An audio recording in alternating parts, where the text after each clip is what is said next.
और एक न्यू मनवा को स्टार्ट करते हैं। चलो मनवा को स्टार्ट करते हैं। एक लड़की का आंख दिखाई जाता है और बोलता है, मैं यहाँ पर क्या कर रहा हूँ? क्या मैं फिर से मरने जा रहा हूँ? अभी अभी तो जिंदा हुआ हूँ। ये गले में क्या है? बहुत ज्यादा दुख रहा है और हाथ पैर को झटकने लगता है नीचे उतरने के लिए और बोलता है, सोचो सोचो पहले क्या हुआ था। ओ मुझको याद आ गया, मैं बहुत ज्यादा फेमस हो चुका था। मेरे आगे पीछे लड़की हो या लड़का हो, मेरे फोटो लेने के लिए आगे पीछे घूमा करते थे। तभी एक लड़की बोलती है चिल्लाकर, तुम्हारे ऊपर की तरफ देखो। मैं तभी ऊपर की तरफ देखा, तभी मेरे ऊपर लाइट गिर गई। क्या मेरा यही अंत है? फिर अंधेरा हो गया। फिर इस लड़की की बॉडी में मेरा आँख खुली। मैं सोच रहा था मैं कहाँ पर आ गया, मेरा दिमाग ही काम नहीं कर रहा था। ये क्या बकवास है? ये तो मुझको बहुत ज्यादा नाटकीय लग रहा है। मुझे ये मत बताओ मैं मर गया और फिर मरकर इस बॉडी में आ गया। फिर दरवाजा खोलकर एक सुंदर सी लड़की आती है और बोलती है, ओ बड़ी बहन तुम ये क्या कर रहे हो? ये देखकर तो पिताजी बहुत ज्यादा नाराज हो जाएंगे, क्योंकि और तुम जिंदा नहीं रहना चाहते हो, इसलिए मैं छोटी बहन के रूप में तुमको मरने में हेल्प कर देता हूँ। तभी हमारा मेन कैरेक्टर बोलता है, अब तो कितनी ज्यादा खूबसूरत है और तुम थोड़ी सी मेकअप लगाओगे तो आप और भी ज्यादा खूबसूरत लगेंगे। एक प्यारी और मासूम लड़की के व्यक्तित्व मिनी स्कर्ट और खरगोश का हेयर पिन पहनेगा तो और भी ज्यादा खूबसूरत लगेगी। एक आदमी को उठाने के लिए पर्याप्त शक्तिशाली है। एक क्लासिक सौंदर्य का व्यक्तित्व जो पढ़ना पसंद करता है। एक ठंडे चेहरे वाले महिला का व्यक्तित्व। एक शक्तिशाली और अलग व्यवसाय महिला का व्यक्तित्व जो सूट पहनती है, जिसके बाल पीछे की ओर है। तभी मेन कैरेक्टर बोलता है, माफ करे आप किसी मनोरंजन कंपनी से जुड़े हैं। तभी नौकर गुस्सा हो जाता है और बोलता है, मैं देख रहा हूँ पहले की तरह बहुत ज्यादा तुम बकवास करते हो। तुमने तो अपना फंदा भी तैयार कर लिया है मरने के लिए। ये सुनकर तो उसके ऊपर ही पत्थर गिर गया था और बोलता है, ओ मेरा सिर दुख रहा है, मुझको इस लड़की का यादें मुझको मिल रही है। यान राज के दौरान भाग्य मंत्रालय में आधार पर लोगों को उच्च और निम्न वर्गों में वर्गीकृत किया। यान राजवाज में उच्च वर्ग के अभिजात लोगों की जीवन रेखा की नियंत्रित किया। उनकी बहुत पूजा की जाती थी, उनकी बहुत सम्मान किया जाता था। इस बीच आम लोगों को उनकी स्थिति के कारण प्रतिबंधित कर दिया गया। यान सबसे बड़ी बेटी जियांग लेंगलेन, ये दुनिया मुझको कॉमिक जैसा लग रहा है। तभी छोटी लड़की छुप कर देखता है, वहाँ पर वो लोग पढ़ाई कर रहे हैं। क्या मैं भी पढ़ाई कर सकता हूँ? अमीर लोग जो चाहे वो कर सकती थी, लेकिन जहाँ तक आम लोगों की बात है, उनकी उपस्थिति बहुत ज्यादा खराब थी। तभी मेरा सगाई रात आ गया। तुम जैसी गरीब औरत के साथ मैं कैसे में शादी कर सकता हूँ? मैं इस शादी को तोड़ रहा हूँ, इसलिए मैं मेरा जीवन को समाप्त करना चाहता था। इसका कारण इस मूर्खता प्रणाली थी, साथ ही मेरी सगाई का विफलता। मुझे यकीन नहीं हो रहा है मैं इतनी बड़ी मुसीबत में फंस गया। तभी इसकी छोटी बहन बोलता है, नाटक करना बंद कर दो। ठीक है, तो इतनी जल्दी तुम मरना ही चाहते हो, हम लोग तुम्हारा इच्छा पूरा कर देंगे। हमारा मेन कैरेक्टर की नाम है मिस जिया, मिस जिया करके बुलाएंगे। तभी एक नौकर बोलता है, मिस जिया आपकी एक सगाई पत्र आया है और दूसरी राजकुमारी भी तुम्हारे साथ मैरिज को तोड़ दिया है। ये लो तुम्हारी मैरिज कॉन्ट्रैक्ट, अच्छे से रखो और तुम्हें राजकुमार को परेशान करना बंद कर दो, वरना अपनी बहन की प्रतिष्ठा बर्बाद कर दोगे। ये नौकर बहुत ज्यादा कड़वी बात कर रही है, सभी बात मेरे दिल में लग रही है। तभी उसकी छोटी बहन बोलता है, और आपकी सगाई टूट गई है। क्या इस बात को स्वीकार करने में बहुत ज्यादा मुश्किल लग रही है क्या?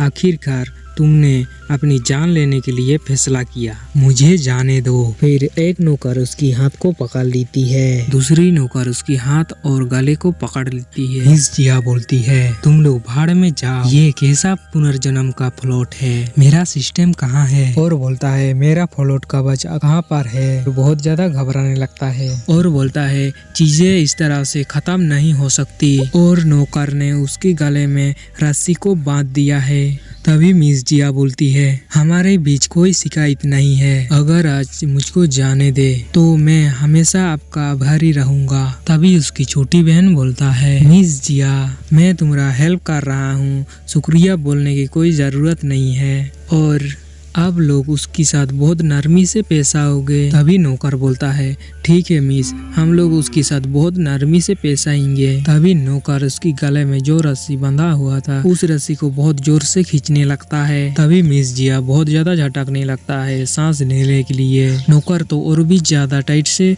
रस्सी को खींचने लगता है। तभी एक नौकर बोलता है, चिंता मत करो मलकिन, आज मिस जिया का हम लोग अच्छे से ख्याल रखेंगे। तभी मिस जिया बोलती है, तुम लोग बहुत ज्यादा बकवास करते हो, इसलिए तुम लोग बकवास कुतिया हो। अच्छे से सांस नहीं ले पा रहा था इसलिए बेहोश होने लगता है। और बोलता है मनीमान, मेरी बचत, मेरी हवेलियाँ और मेरी गाड़ी, मेरे पिया सेलिब्रिटी, शायद आज अलविदा कहने के लिए समय आ चुका है। ये बोलने के बाद रोने लगता है और बोलता है, बेजीऊन वो यहाँ क्या कर रहा है? वो मेरा कट्टर दुश्मन है। क्या ये हो सकता है कि ये घटना जानबूझकर किया गया है? आखिर मैंने किसे उस्काया? सब मुझे मारने के लिए मेरे पीछे क्यों लगे हैं? तभी उसकी छोटी बहन बोलती है, बढ़िया उसको छोड़ दो, लाश को यहाँ पर ही रहने दो, बाद में देखेंगे। मैं कल दूसरी राजकुमारी से मिलने जा रहा हूँ, इसलिए मुझको रात को अच्छे से नींद लेने के लिए आवश्यकता है। और बोलता है, चलो फिर तो हम लोग चलते हैं, अरे बहुत ज्यादा रात हो गया। जैसा कि हम लोगों ने पिछले एपिसोड में देखा था, आखिर मैंने किसे उस्काया? सभी लोग मेरे पीछे क्यों लगे हैं? तभी उसकी छोटी बहन बोलता है, लाश को यहाँ पर ही रहने दो, बाद में देखेंगे।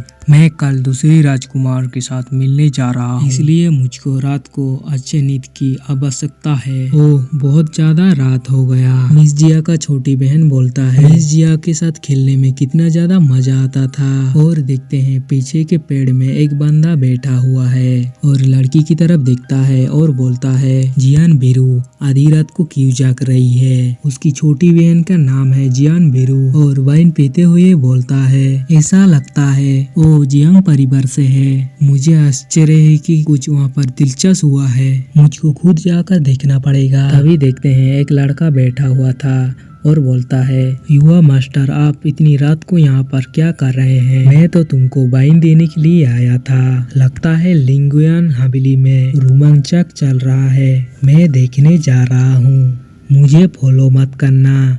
हाँ युवा मास्टर, युवा गुरु आप नियमों को पालन करना, नहीं तो बहुत बड़ा मुसीबत हो जाएगा। तभी मिस जिया का आँख खुलती है और बोलती है, ओ अच्छा हुआ कि मैं कलाकारों के साथ काम करता था और मुझको मारने का नाटक मुझको पता था, वरना उन लोगों ने मुझको सचमुच मार देते। नाना थे, मैं यहाँ बिना पैसे सहने के साथ सुंदर लड़कों के साथ समझौता कर सकता हूँ, लेकिन मुझको विश्वास नहीं हो रहा है ऐसी घटिया साजिश का हिस्सा हूँ और यहाँ पर ज्यादा देर रुकने का समझदारी नहीं है। बेहतर होगा मैं पहले यहाँ से भाग जाऊं। नहीं रुको, मैं तो इस प्राचीन काल से पूरी तरह अनजान हूँ, इसलिए मुझे पहले कुछ पैसे को जुटाने के लिए कोशिश करना चाहिए। और दरवाजा खोलकर अंदर चला आता है और बोलता है, यहाँ पर तो एक फटा हुआ कपड़ा है और बेड के नीचे देखता है और बोलता है, यहाँ पर भी कुछ भी नहीं है। अरे यार ये लड़की तो बहुत ज्यादा गरीब थी, मुझे इस कमरे में कुछ भी मूल्यवान चीजें नहीं मिल रही है, लेकिन गरीब होने का भी अच्छा लाभ है। इस घर से मैं भाग जाऊं तो तो मुझको कोई भी नोटिस नहीं करेगा। गरीब होने का ये लाभ है। मैंने सब कुछ तैयार कर लिया है, अभी यहाँ से जाने का टाइम हो चुका है। दरवाजा खोलकर इधर उधर देखता है और बोलता है यहाँ पर कोई भी नहीं है। हेलो मिस, आप कहाँ जा रहे हैं? मिस जिया तो चौंक जाता है और बोलता है मेरे पीछे कौन है? तभी मिस जिया का पैर का बैलेंस खराब हो जाता है और नीचे गिरने लगता है। तभी जो पेड़ में बैठा होता हुई लड़का लड़की को कमर में पकड़कर बचा लेती है, बहुत ज्यादा रोमांटिक अंदाज में। मिस जिया तभी बोलता है ये तो कितना सुंदर चेहरा है, कैसा संयोग है, हम लोग तो एक ही घर में लूटने के लिए आए हैं। ये लड़का बोलता है मैं इस तरह का स्थिति का अनुभव नहीं किया है आज तक। तभी मिस जिया बोलती है ठीक है तो मेरे गले से सूट को हटाओ। तभी ये लड़का बोलता है तो मुझे बताइए आप किसको अधिक बहुत ज्यादा चाहते हैं, पैसे को या अपने जीवन को? तभी मिस जिया बोलती है अच्छा महोदय,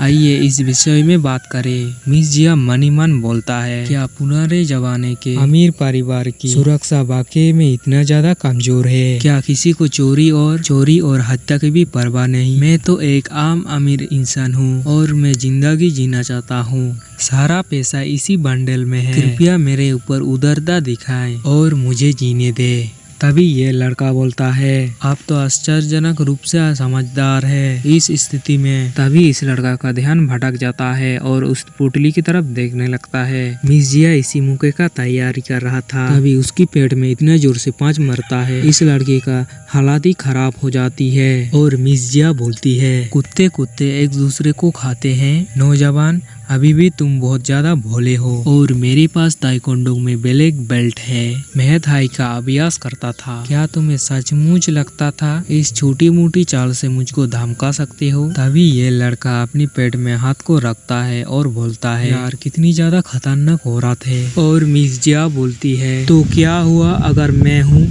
तो आप क्या करेंगे? आप एक अच्छे इंसान लगते हैं, फिर भी अपने छोटे बच्चे से पैसे लूटने की हिम्मत की। रुको, एक मिनट रुको, ये सुंदर के बारे में है, काट कर देता हूँ यहाँ पर और आगे बढ़ता हूँ। तभी मिस जिया बोलती है अद्भुत, मुझे इस जगह में उम्मीद नहीं थी, इतना सुंदर लड़का मुझे मिल जाएगा। मिस जिया उसके कंधे में हाथ को ले जाता है और बोलता है अरे हैंडसम, क्या तुम उजाले में जीने और लाखों डॉलर कमाने में रुचि रखते हो और क्या तुम सेलिब्रिटी बनना चाहते हो? यदि आप हाँ कहते हैं तुरंत मेरे साथ अनुबंध पर साइन करे। ये लड़का बोलता है बकवास करना बंद कर दो और मुझको हिलाना बंद कर दो, मुझको चक्कर आ रहा है, वरना तुम्हारा जीभ को काट दूंगा। तभी मिस जिया बोलती है मेरे जवान को काटने की चिंता मत करो, चलो संभाव्य सहयोग के बारे में बात करते हैं। एक पेज और एक इनका कलम लिखने लगता है और बोलता है आपका बेहतरीन रूप और सुंदर शरीर के साथ और जब तक आप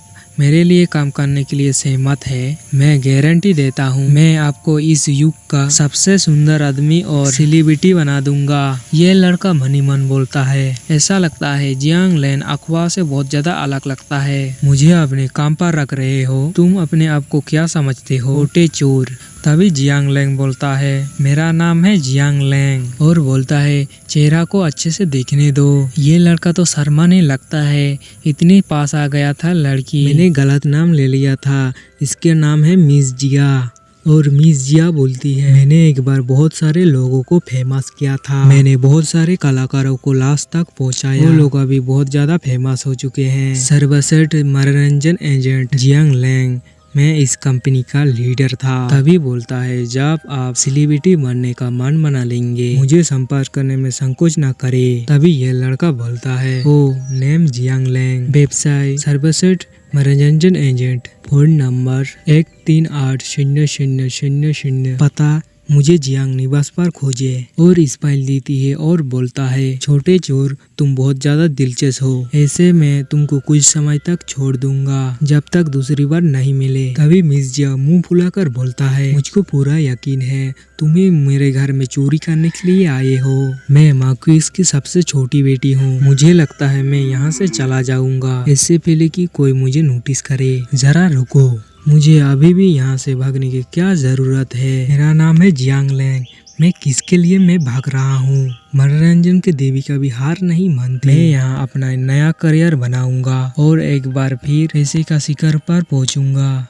फिर घर की तरफ दिखाई जाता है और मिस जिया बोलती है क्योंकि मैंने अपना करियर यहीं से शुरू करने की फैसला किया है, इसलिए मुझको और भी सुंदर लड़कों को ढूंढना शुरू कर देना चाहिए। और पानी को इस टेबल में रख देता है और बोलता है ओह छोड़ो भी, पहले मैं अच्छी नींद लूंगा और कल पैसे कमाने का योजना बनाऊंगा। और खुद का चेहरा पानी में देखता है और बोलता है अरे ये निशान मेरे गालों पर क्यों है। ये बोलने के बाद बहुत ज्यादा रोशनी हो जाती है और देखते हैं छोटे मिस जिया दिखाई जाता है। तभी मिस जिया का फादर बोलता है अब दवा लेने का समय आ गया है और छोटी मिस जिया भी दवा को खा लेती है। तभी मिस जिया का फादर बोलता है बेटी मुझको माफ कर देना, लेकिन यही एकमात्र रास्ता है। तभी मिस जिया इस यादों से बाहर चला आता है और बोलता है मुझे लगा ये मेरे चेहरे पे एक गंदगी है, मुझे यकीन नहीं हो रहा असल में ये एक भेष है, मेरे पिताजी ने मुझको पहनाया है। लेकिन उसका क्या मतलब था और मुझे नहीं पता इस लड़की के पास और क्या क्या रहस्य है। क्या ये हो सकता है कि ये खोई हुई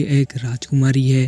ये लड़की मुख्य भूमिका की उचित स्क्रिप्ट है। और मिस जिया हंसने लगता है और तभी ऊपर से एक पत्थर गिर जाता है और पत्थर की तरफ देखने लगता है और ऊपर देखता है और बोलता है यार ये छत तो टूट रहा है। और बोलता है मुझको सपना देखना बंद कर देना चाहिए, कल से मुझे अपना करियर आगे बढ़ाने के लिए और भी मशहूर हस्तियों को ढूंढना पड़ेगा। मैं सिर्फ उस चोर पर निर्भर में नहीं रह सकता। फिर सुंदर गांव की तरफ दिखाई जाता है और मिस जिया एक घर से छुपकर लोगों को देख रहा था और मिस जिया का लुक दिखाई जाता है। ये कपड़ा पहनकर बहुत ज्यादा सुंदर लग रही है और बोलता है वाओ ये जगह में तो कितने सारे लोग हैं। तभी बोलती है जैसे कि उम्मीद थी इस लड़की से, मैंने इसके ऊपर मेकअप लगाया और भी अभी सुंदर लग रही है और चेहरे का दाग भी हट गया है। तभी मिस जिया को दूसरी तरफ से आवाज सुनाई देती है। तभी एक बंदा बोलता है वहाँ पर क्या हो रहा है, जल्दी चलो जल्दी। तभी एक लड़का बोलता है दूसरी मास्टर जीव ने आदेश दिया है आपको राजधानी में काम जारी रखने की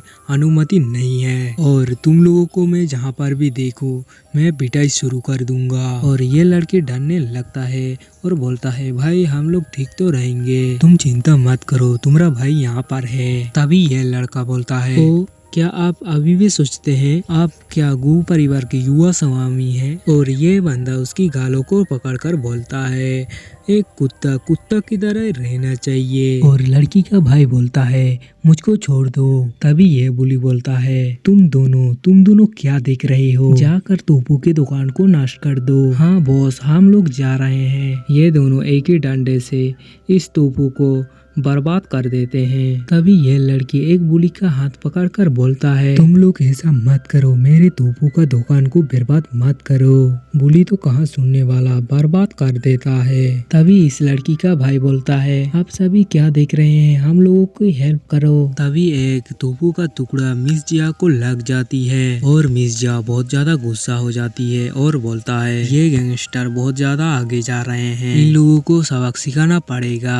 तभी एक बंदा बोलता है मिस रुको, ये लोग बहुत ज्यादा खतरनाक है। राजधानी की सबसे अमीर आदमी दूसरे नंबर पे मास्टर गू के लिए काम करते हैं, इनसे पंगा ना लेना ही बेहतर है। तभी बुली का बॉस बोलता है मिस गू बहुत ज्यादा सुंदर और जवान है और मुझे यकीन है कि ये लड़की बहुत ज्यादा कीमत प्राप्त कर सकती है। लड़की बोलती है मुझको छोड़ दो। तभी लड़की का भाई बोलता है मेरे बहन को जाने दो, तुम लोग ये अच्छा नहीं कर रहे हो। तभी एक बंदा बोलता है लेकिन जब से उन दोनों की माता पिता गुजरे हैं उनकी सारी संपत्ति उसकी चाचा ने हड़प लिया है। गुना और उसकी बहन को घर से बाहर निकल दिया गया था। अब ये दोनों तोपू बेचकर ही गुजारा करते हैं। लेकिन दूसरा मास्टर गू ने जीवन में दूसरी मौका देने से इनकार कर देता है और इस गैंगस्टर को हर दिन नष्ट करने के लिए भेजता है। तभी गैंगस्टर का बॉस बोलता है और अपना सामान पैक करो और इस राजधानी से बाहर निकल जाओ। तभी उसकी बहन बोलती है भाई मुझको बचाओ। तभी लड़की का भाई बोलता है तुम तीनों बहुत ज्यादा आगे बढ़ रहे हो,